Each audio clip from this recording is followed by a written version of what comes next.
রুমে আলো বাতাস কিছুই ঢোকে না। বন্দিরা জানে না তারা কোথায় আছে, সময়টা কি দিন নাকি রাত। মাঝে মাঝে তাদের নিয়ে যাওয়া হয় ইন্টারোগেশন রুমে। মনে হতে পারে এটা কোনো সিনেমার কাহিনী, না, এটি আয়নাঘর নামক এক ভয়ঙ্কর গোপন কারাগার। আওয়ামী শাসন আমলে বিভিন্ন সময় অসংখ্য মানুষকে যেখানে গুম করে রাখা হয়েছিল।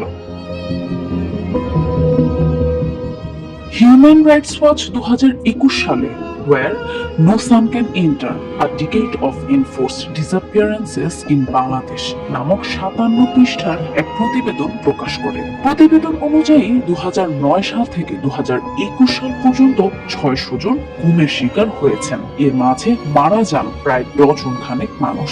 অনেকেই ফিরে এসেছেন, অনেকের হদিস নেই।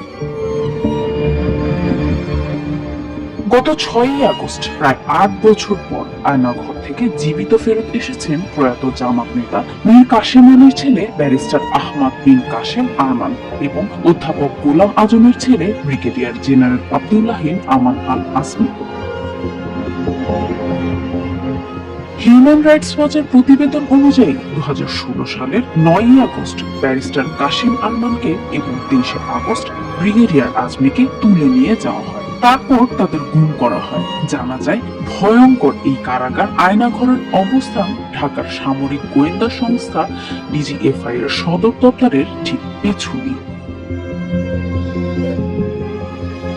দিনের পর দিন এখানে বন্দীদের নির্যাতন করা হয়। তারা বেঁচে আছেন নাকি মরে গেছেন তা তাদের কাছের মানুষরাও জানেন না। আয়নাঘরে আছে 30টির মতো সেল এবং বেশ কয়েকটি ইন্টারোগেশন রুম। রুমগুলো আলো বাতাসহীন, জানালাবিহীন এবং লোহার ও কাঠের দরজা দ্বারা বদ্ধ।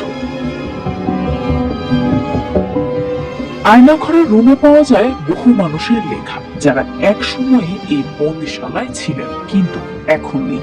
উল্লেখ্য, গত 5ই আগস্ট সেনাবাহিনীর সাবেক কয়েকজন কর্মকর্তা এবং বিভিন্ন সময় গুমের শিকার ব্যক্তিদের স্বজনরা উঁচুক্ষেত এলাকায় সমবেত হয়ে আয়নাঘরের বন্দীদের মুক্তির দাবি জানান।